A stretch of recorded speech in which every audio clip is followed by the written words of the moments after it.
Welcome to the one where all of Chuck's teams lost derby matches over the weekend.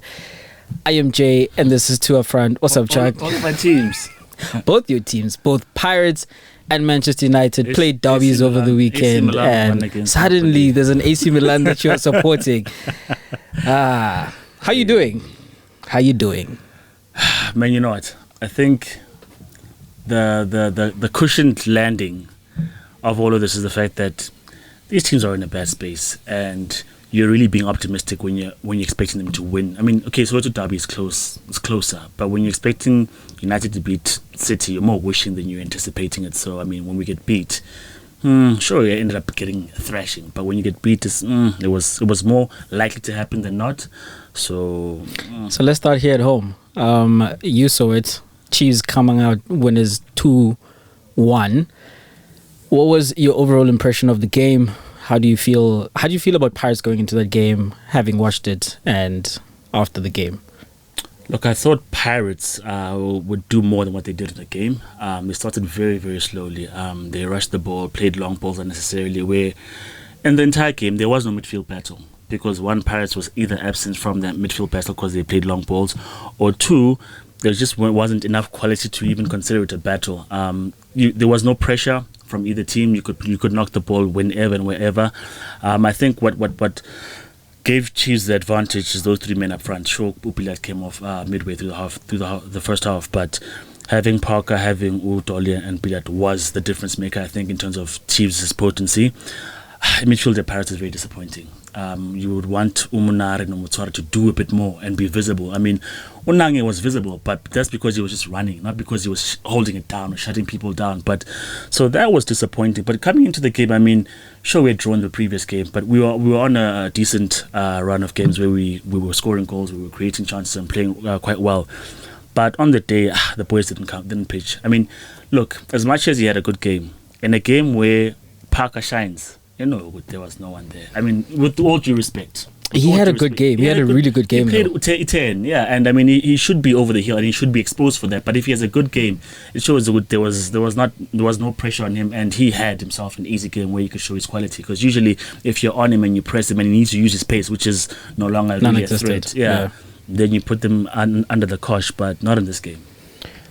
So, starting with Chiefs.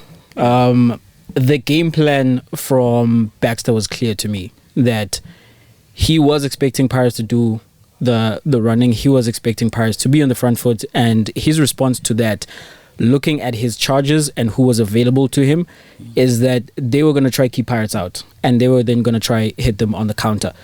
The fact that he packed the midfield with Ungobo and with Nange, and Parker's legs were there also helping, it actually worked, because as you point out, Munare and Mutswari were not controlling the game. Very often, instead, at some point, you saw Ben by his own box scrambling to get the ball out of there, because whenever whenever the ball went back, you saw Chiefs that was the trigger for them to press, and they did that quite well. I feel as though, having watched the game against Cape Town City by Pirates, I feel Pirates desperately missed Goodman Musele, because in my opinion, he is their best baller in terms of getting the team on the front foot, in terms of moving it around, in terms of the triangle passes, and even having the skill to free himself up, because that midfield was packed and Pirates could not do much as a result. And the things then when you see the presence of Manyama playing as, I want to say, the false nine, because he was in the middle of Upiliad as well as Dolly, but he was not there necessarily to be scoring the goals. He was there, in my opinion, to put pressure on the Pirates defense, because Pirates do play out from the back. I don't think it did a very good job of that, though, because you saw the Pirates centre back, he was spraying passes at will, and he is very good at that, by the way. And the difference for Chiefs, I do believe Chiefs deserved to win. I don't use that word except for when it is true. They deserved to win because they did score the goals, and they also had a goal that was disallowed that should have been a goal. It was much more. That was much more a goal than the one that Pirates scored. So essentially, Chiefs should have walked away from that match 3-0 winners or 3-1 winners, and the 2-1 when Pirates had leveled, I think, was a fair result. what Chiefs had in their ranks, because as I'm saying, they were not attacking much, but what they had difference makers. Dolly is a difference maker. The pass that he pings to Billiard on the other side of the pitch, Billiard controls. He looks for Parker. Parker then gives the assist, and then it's a rocket. Same thing for the goal that was offside, that was called offside. You see, Billiard is the one who gives the pass, and Dolly is bending around from the right through the middle, and then around the keeper, tight angle, he finishes. And those two together give Chiefs a chance. Whenever they're playing, as I'm saying, the team itself is not very good, because the fact that Manyama is playing in the number 9 positions, because Nurkovic was suspended, I believe, and I was wondering why is Castro not playing when Castro comes on, and he also then doesn't last much on the pitch. I think it was an injury down, and without those two, the only option to go in that 9 channel is Manyama. So I look at Chiefs, and I do think they are short in personnel. Ultimately, for them to take the next step that every team in the PSL is trying to take to get closer to Sundowns, they need more players. But in Billiard and Dolly, I do believe that they've got game changers, and they showed that in the derby. Yeah, right. I think the game was won by those particular players, because even when you look at the corner, the delivery was perfect, because when you're looking at zonal marking, you're putting your shorter guys in the first post. I mean, that's not the case. But if Tower's coming in at the near post, the ball has to be perfect. And for him to come in and then to hit in front of the keeper, that was well executed by Chiefs. I don't think it was one of those balls that, guys, I'm going to put in a good error, try get to it. I think it was planned, which I'm going to ping it into the first post, and then Matoa came in and finished. But here's the other frustrating thing about the Pirates. Shamdu had a decent game in terms of overlapping and going forward. Mako not so much. Paseko Mako is not there to be a defender, he's there to overlap, but there was no freedom at all for him. He was being pinned back, as you were saying, by Abo Manyama, Abo Dolly, the entire game. So he was doing more of what he doesn't want to do, which is go back and track back and mark and try and make things happen from the back, rather than crossing the center line and making your efforts count in the other half. So I think Lapo they had an issue, because when you look at Pirates midfield, things started to come together when they were chasing the game after the goal, and by then there was not much time. When they started playing small intricate passes where they're actually trying to be smart with the ball now. But before then, I wasn't happy with their general gameplay. I think Umunari was a passenger basically in that midfield. That midfield came deep to get the ball, but as soon as they get to the halfway line, Ausambon Lodge had a bad game. His decision making as well was suspect and questionable. And I mean, apart from the defenders who had a good game, I think it's Undano, Lofrano, Nyauza, there we go. I think generally speaking they had a decent game, but I mean when you come up against the likes of Abotoli and Abo Piliat, who wasn't there for the whole game, but they troubled them, and they actually gave a good account of themselves. So I think I wouldn't disagree in terms of a fair result, because Chiefs looked more threatening with the ball than Pirates when Pirates had the ball, because the efforts were few and far in between, and it was one of those long passes where you have to fight for it when you actually get to the bounce of the ball, whereas Chiefs are playing to feet.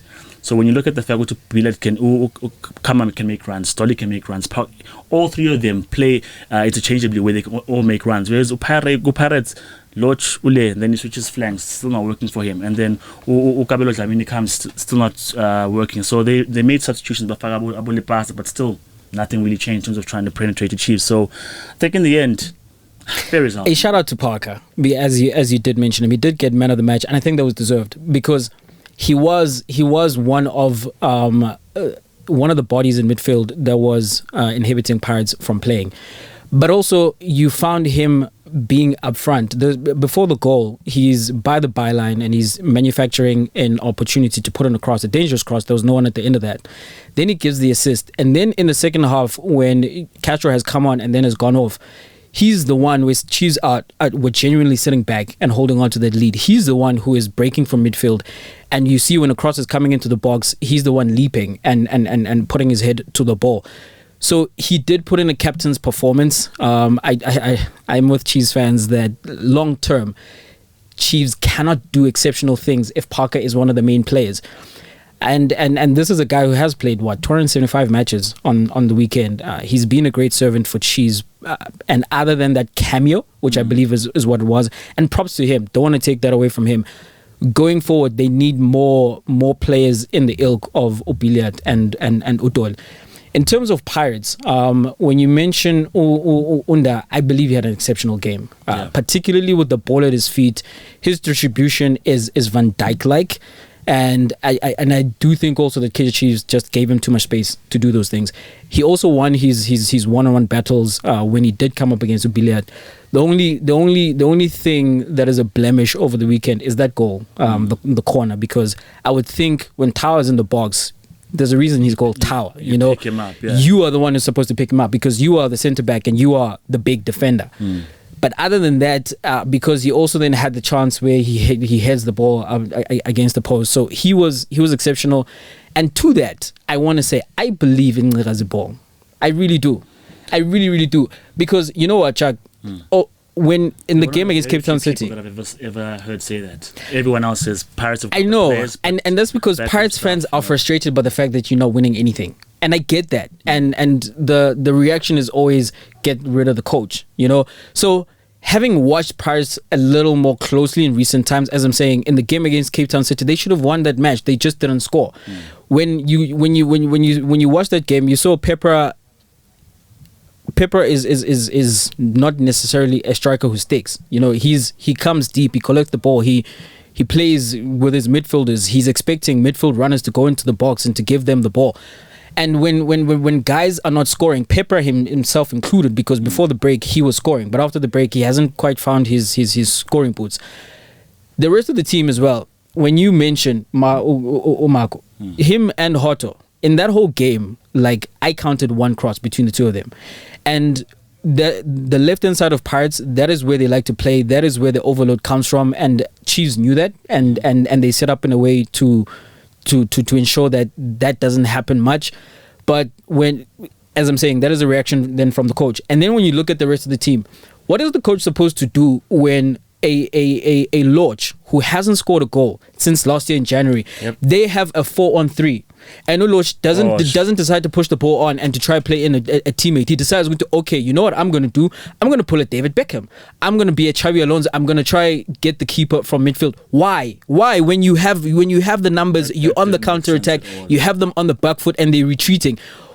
How is that a good decision? Same thing as Udlamini. Udlamini gets the ball from Unda over the top and then he seemingly doesn't have a right foot. That's not the coach's fault. When then next time he's in the box, he's supposed to shoot, he decides to play a pass. Decision making, how is that on the coach? I don't believe this is what the coach is telling them. You know, the way that they set up, they do get into good positions. And in that match, they had majority of the ball possession and they did most of the running, as I'm saying. But in the final third, when you guys are supposed to make better decisions, where you're supposed to be clinical, when you guys are not doing that, I don't know personally. I don't know how that reflects back on the coach. What more is he supposed to do with that team? And as I'm saying, in my opinion, it may have been a different game if Musela was there. As I'm saying, I really do believe he's an exceptional player. I think if anything, we can point to Ngqika's selection. Musela was out in the cold under previous regimes, and Ngqika now is getting game time. Boshandi, they're getting game time, and now he's able to withdraw. Mhango was not playing for whatever reason, but he's found better options. Shuka Manje was a starter because he was new, but not anymore. Hoto is playing, but his place is not secured. It's all based on performance. So I think if there's any credit to the man, is that he puts players on merit, and he's got a particular system that he's trying to do, which wasn't working for Pirates previously. So he is trying something, but we'll see at the end of the season. I'm indifferent, really. Why though? Man, because if not him, Chuck, are you indifferent about the coach? No, about the whole situation at Paris. Because I mean, it's one day up, one day down, one day up, one day down, one day good performance, one day. When the Chiefs are properly in the slums and they're trying to become better and they're building. Basically, you can see something, you can see a spark, and they're going better. But Paris is supposed to be, as far as personnel, as far as playing style, it's supposed to be ahead of Chiefs. But in certain games, he dropped points against the Cape Town City, he dropped points against Chiefs and stuff like that. So that's why it's too up and down, man. We were second in the log, sure, having played a whole lot more games. But now, salvaging fifth would be an achievement. But Chuck, here's the thing. That's my issue. This is the situation that all of the teams below Mamelodi Sundowns find themselves in. In the context of where are Pirates in relation to Sundowns, it's actually where all the other teams find themselves in relation to the number one team. So when you and we know the situation at Sundowns, they have resources no one else seemingly has. I'm not entirely sure if Chiefs and Pirates don't have those resources, or 80% of that. I don't know if their boards just choose not to splurge the cash. But as things stand, Sundowns have the collection of their best players in the league. Pirates are close to Chiefs. They're close to a Royal AM. They're close to everyone else in and around that group.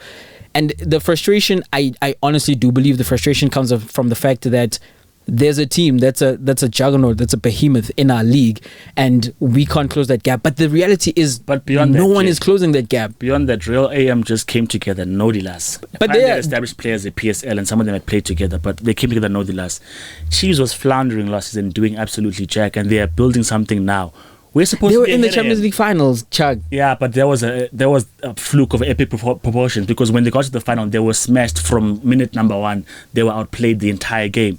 I want to be firmly second, which, well, apart from Sundowns, here's the next best team. If you can't distinguish that after years of playing together, I mean, how long has Makaringe you want to make a Farmers League of the remainder of the Farmers League? Not a Farmers You want to be League. Clearly the number 2 team in the country. I want to clearly be identified as people who've made progress, because it makes no difference to me. We play top 8 every other season, we don't win it. Play Nedbank, we don't win it. Whatever.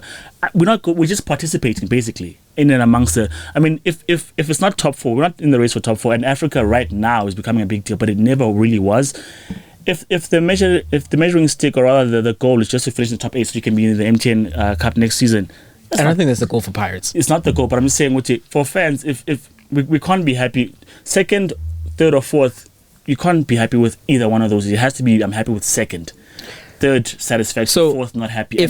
If you were to aggregate the finishes of the PSL teams over the last 5 seasons, even, I'd go back as far as saying that Pirates are the number 2 team behind Sundowns. So in a world where I know that's not the case, but in the world where Sundowns doesn't exist, Pirates would have 2 or 3 more titles as things stand. In the last 5 years, but in the last 2 or 3 years, that's not the case. Chuck, even last season, didn't Pirates finish like 2nd or 3rd last season? Yeah, 2nd or 3rd, and then even then when. But then that's what you're saying that you want. No. But here's what I'm saying, Jay. We're finishing 2nd or 3rd. Chiefs collapsed. They sold their players. Their players who were supposed to be up and coming, were supposed to be the hot property. Somehow they plateaued. It feels like I'm watching Amazulu. Amazulu were chasing Sundowns, and now they're a mid-table team. It feels like you guys can hit those heights, and you're sure that you can, but more often than not, you're not. That's the frustration. For me, it's close. It's in the middle. Pirates have had 11 draws this season, I agree, that is too many. But that is, all of those games are 1 goal away from being a win. It didn't happen because they're not that good, obviously, because if they were, they would be converting those draws into wins. But in my opinion, as I'm saying, if I take, for example, the last 2 games, they need a goal against Cape Town City. Cape Town City were not even close. They did not even lay a glove on Pirates in that game. In the game against Chiefs, yes, the Chiefs coach had a perfect game plan for this Pirates team. But the fact that they had so much of the possession, the fact that they were making entrances into the box, the fact that you see them hitting the post, and when you consider the goals scored by Chiefs, it's a cracker from distance by someone who's only scored their 2nd goal ever, and you've got a header, as I'm saying, that doesn't look good on the defense. But for me, goals that are scored from a corner, that's not something you plan. You know, yeah, you might work on it, but that's not let's try to get a corner so that we can score a goal. How many times is that going to happen? Those two results could have gone very differently. They were much closer than you looking at the end result where they got only 1 point out of those 2 games. Could have easily been a 6-pointer. Could have. I get you, but if you look at the frustration that is, Jay, we're creating lots of chances. We are close, but we're not grabbing the points. That's the frustration. With Pirates should be converting. And my point is, Pirates no one else is, except for Sundowns most of the time. Sundowns is fine. Bale, Mayegil. What I'm saying is that I want to at least have a 4-point cushion in 2nd, or 5 points to show here's our progress. Because if you've got arguably the best talent apart from Sundowns, and you're creating chances every other game, and you've got most ball possession in most of the games that you're playing against anyone bar Sundowns, and then you're still fighting for 3rd or 4th and whatnot, it's like, dude, convert, be better. Those stats suggest what you should be doing better. I hear you. They do. And my view, the general consensus is that if other teams had a Peter Shalulile, for example, had someone who was putting the ball in the back of the net that consistently. If Pirates had that guy, as I'm saying, Pepper was on a run, was on a good scoring run before the break. He's not quite been there since the return. Yeah. But if he goes back to those levels, and he's young, if he goes back to those levels, or somehow Mango finds his way back into the team and he goes back to Mango from a couple of seasons ago when he was converting the goals, then it's a different conversation. My thing, I'm not dismissing your frustration. I get it. Okay. What I'm saying though is they're much closer than what I tend to hear from Pirates fans, which is why I opened my other salvo by saying I do believe in Nelson Ball, because in terms of, we were talking about this, results come from what you can replicate, what you can do on a regular basis. The fact that game in, game out, Pirates go into those games, maybe with the exception when they play Sundowns, and they look the same way, they look like the better team in those matches. For me, that is something that you can hang your hat on somewhat, to have some hope that if we can just start getting goals, if a Dlamini, as I'm saying, Pepper is not a cat in the box. He is someone who does score goals, but he's also someone who allows for his teammates to enter into the spaces that he vacates. Dlamini, that was his position in the derby, and as I'm saying, he missed a sitter, in my opinion, and then he chose not to shoot in the following instance. Maybe his confidence was shot from what happened previously, but you convert one of those two chances and you do that on a regular basis, the game plan is there for me. It's there. It's just then pulling through and then bringing the results along. Okay, we'll see how that goes at the end of the season. But for now, it was decent, but I'm not all the way too happy with the Pirates in their current campaign. That is not all. Your happiness is knows no bounds.